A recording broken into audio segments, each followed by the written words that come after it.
Gujarat high court से राहुल गांधी को लगा झटका, 2 साल की सजा रहेगी बरकरार। राहुल की फैसले पर स्टे वाली याचिका को हाईकोर्ट ने खारिज कर दिया है। संसद सदस्यता नहीं होगी फिलहाल बहाल।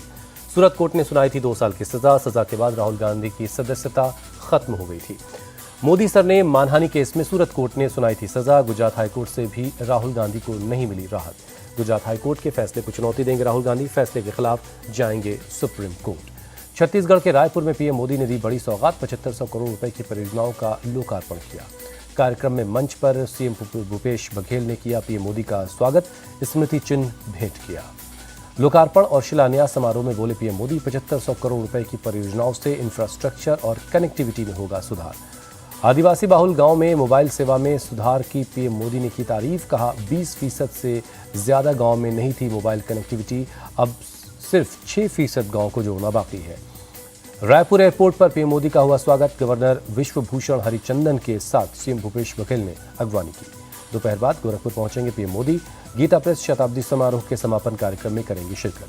पीएम मोदी देश को देंगे 2 वंदे भारत एक्सप्रेस की सौगात, गोरखपुर लखनऊ वंदे भारत एक्सप्रेस और जोधपुर साबरमती वंदे भारत एक्सप्रेस को दिखाएंगे हरी झंडी। गोरखपुर लखनऊ वंदे भारत एक्सप्रेस बस्ती और अयोध्या से होते हुए लखनऊ का सफर करीब 4.5 घंटे में पूरा करेगी। 9 जुलाई को नियमित सेवा शुरू हो जाएगी। पीएम मोदी गोरखपुर से शाम करीब 5 बजे वाराणसी पहुंचेंगे। एक समारोह में 12,100 करोड़ रुपए की परियोजनाओं की सौगात देंगे। महाराष्ट्र के डिप्टी सीएम देवेंद्र फडणवीस ने आज बुलाई है बीजेपी विधायकों की बैठक, मौजूदा सियासी हालात पर होगी चर्चा। Deputy CM Fadnavis Garware club में शाम 7 बजे करेंगे बैठक, कैबिनेट विस्तार और मानसून सत्र के दौरान पार्टी की रणनीति पर होगी चर्चा। एनसी में बगावत के बाद दिल्ली में शरद पवार से मिले राहुल गांधी, कांग्रेस की तरफ से समर्थन का वादा किया। राहुल गांधी गुरुवार को शरद पवार के घर पहुंचे थे, कहा कांग्रेस के अलावा दूसरे विपक्षी दल भी आपके साथ खड़े हैं। उद्धव ठाकरे और राज ठाकरे कर सकते हैं बड़ा ऐलान, आने वाले बीएमसी और 2024 लोकसभा चुनाव से पहले कर सकते हैं कोई बड़ा ऐलान। उद्धव गुट छोड़कर एकनाथ शिंदे गुट में शामिल हो सकते हैं नीलम गोरे और सुनील शिंदे। नीलम गोरे विधान परिषद के सभापति तो सुनील शिंदे हैं विधान परिषद के सदस्य। सीधी कांड के पीड़ित दशमत रावत को दी गई 5 लाख रुपए की राहत राशि। सीएम चौहान के आदेश पर घर के निर्माण के लिए 1.5 लाख की मदद दी गई। मध्य प्रदेश के सिंगरौली में नाबालिग बच्ची से रेप, आरोपी पंडित विनय तिवारी के घर पर चला बुलडोजर, आरोपी की पहले हो चुकी है गिरफ्तारी। छत्तीसगढ़ शराब घोटाले पर पूर्व मुख्यमंत्री रमन सिंह का भूपेश बघेल पर अटैक, कहा ईडी ने सबूतों के साथ पेश की चार्जशीट, ये देश का सबसे बड़ा घोटाला है।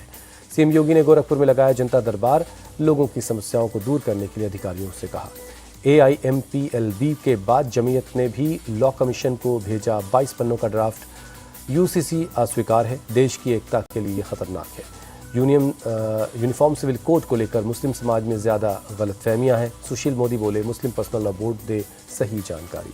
मणिपुर में हिंसा के बीच बैंक ग्राहकों को राहत, 6 जुलाई तक 241 में से 218 ब्रांच खुली, 396 एटीएम में से 320 एटीएम काम कर रहे हैं।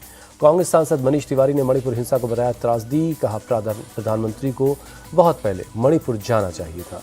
पश्चिम बंगाल के ईस्ट मिदनापुर में चुनाव प्रचार के आखिरी दिन भी हुई हिंसा, टीएमसी और बीजेपी समर्थकों के बीच जमकर पत्थर चले। पश्चिम बंगाल के मुर्शिदाबाद में बम विस्फोट की वजह से एक शख्स की मौत, पुलिस ने शव को बरामद कर पोस्टमार्टम के लिए भेजा। दिल्ली के 30 हजारी कोर्ट में फायरिंग के मामले में गिरफ्तारी, दोनों तरफ के वकीलों के प्रमुख मनीष शर्मा और ललित शर्मा की गिरफ्तारी हुई। जम्मू कश्मीर के सांबा में मिले पुराने जंग लगे मोर्टार के गोले, विजयपुर इलाके में पुलिस कर रही है तफ्तीश। बुल्ढाना बस हादसे को लेकर आई बड़ी खबर, शराब पीकर बस चला रहा था ड्राइवर, फॉरेंसिक लैब में ब्लड सैंपल से हुई पुष्टि। डीजल की वजह से आग पूरी तरह से तेजी से बस में फैल गई, हादसे में 25 लोगों की हुई थी दर्दनाक मौत। तमिलनाडु के कोयम्बटूर रेंज के डीआईजी विजय कुमार ने अपने घर में खुद को गोली मारकर खुदकुशी कर ली। 2009 बैच के आईपीएस अधिकारी थे विजय कुमार। बेंगलुरु में कस्टम विभाग ने पकड़ी एक्सपोर्ट की जा रही बेशकीमती कलाकृतियां, घरेलू सामान से भरे एक कंटेनर में ले जाया जा रहा था सामान। हैदराबाद से गुंटूर जा रही बस में लगी आग, सभी 30 यात्रियों को सुरक्षित बाहर निकाल लिया गया, बस पूरी तरह से जलकर खाक हो गई है। दिल्ली एनसीआर में अगले 5 दिनों तक के लिए बारिश का अलर्ट जारी हुआ है। आज और कल के लिए मौसम विभाग ने येलो अलर्ट जारी किया है। मौसम विभाग के मुताबिक दिल्ली एनसीआर में 8 जुलाई को 30 से 40 किलोमीटर प्रति घंटे की रफ्तार से हवाएं चलेंगी। अगले 5 दिनों तक अधिकतम तापमान 36 डिग्री तक रहने की उम्मीद है। हिमाचल प्रदेश में मौसम विभाग ने जारी किया बारिश का येलो अलर्ट, कई इलाकों में लैंडस्लाइड की भी आशंका जताई गई है। Solan world heritage railway track से हटाया गया मलबा, कल शाम बारिश के बाद ट्रैक पर एक पहाड़ गिर गया था। लैंडस्लाइड से चंडीगढ़ शिमला हाईवे पर ट्रैफिक बाधित है। हाईवे से मलबा हटाने का काम चल रहा है। हिमाचल प्रदेश के ऊना में प्रशासन ने लोगों का रेस्क्यू किया। शमशान घाट में फंस गए थे काफी लोग। उत्तराखंड के धारचूला में बादल फटने से मची तबाही। सैलाब के बीच लोगों को सुरक्षित निकाला गया। हिमाचल प्रदेश के नैनीताल में भारी बारिश से लोगों की परेशानी बढ़ी। लैंडस्लाइड से सड़क का एक हिस्सा ढह गया। ट्रैफिक को रोकना पड़ा है। बिहार के दरभंगा में खुली सरकार की पोल। पानी की तेज धार में बह गया 18 लाख का डायवर्जन।